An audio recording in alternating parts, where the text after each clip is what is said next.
శబరిమల అరణ్యంలో చాలా సంవత్సరాల క్రితం ఒక వృద్ధ మహిళ నివసించేది. అందరూ ఆమెను ప్రేమగా శబరి అత్త అని పిలిచేవారు.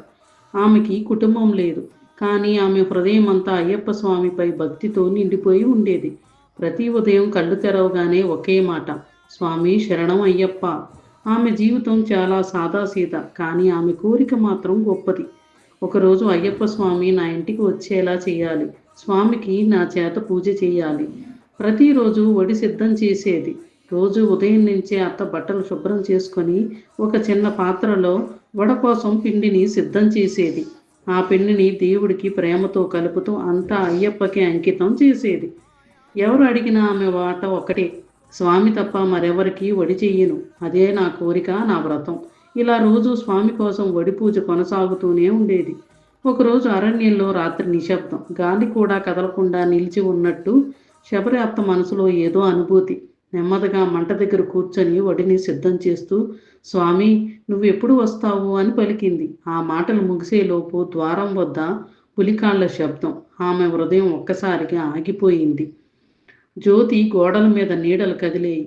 ఆత్మీయమైన దివ్యకాంతి ఇంటిలో వ్యాపించింది. ద్వారం ముందు నిల్చున్నాడు అయ్యప్ప స్వామి. పులిపై స్వామిని చూడగానే శబరి అత్త ఆనందంతో కన్నీళ్లు పారేసుకుంది. స్వామి వచ్చావా? నా కోసం నిజంగానే వచ్చావా? స్వామి చిరునవ్వుతో చెప్పాడు. నీ భక్తి నన్ను ఇక్కడికి తీసుకువచ్చింది అత్తమ్మ.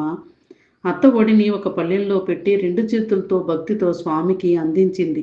అయ్యప్ప స్వామి ఆ వడిని చేతిలో తీసుకొని అన్నాడు, ఈ వడి నీ ప్రేమకు ప్రతీక. ఇది నా కోసం తయారు చేసిన పవిత్ర నైవేద్యం. నీ పూజ ఎప్పటికీ కొనసాగాలి. అప్పుడే శబరి అత్త అడిగింది, స్వామి నేను లేని తర్వాత కూడా ఎవరైనా ఈ వడి పూజ చేస్తారా? స్వామి ఆశీర్వదిస్తూ చెప్పాడు, నీ పూజ శబరిమల వ్రతదారుల ఆశీర్వాదంగా నిలుస్తుంది. ప్రతి సంవత్సరం నా భక్తులు వడి పూజ చేస్తారు. అది నీ భక్తికి ఫలితం.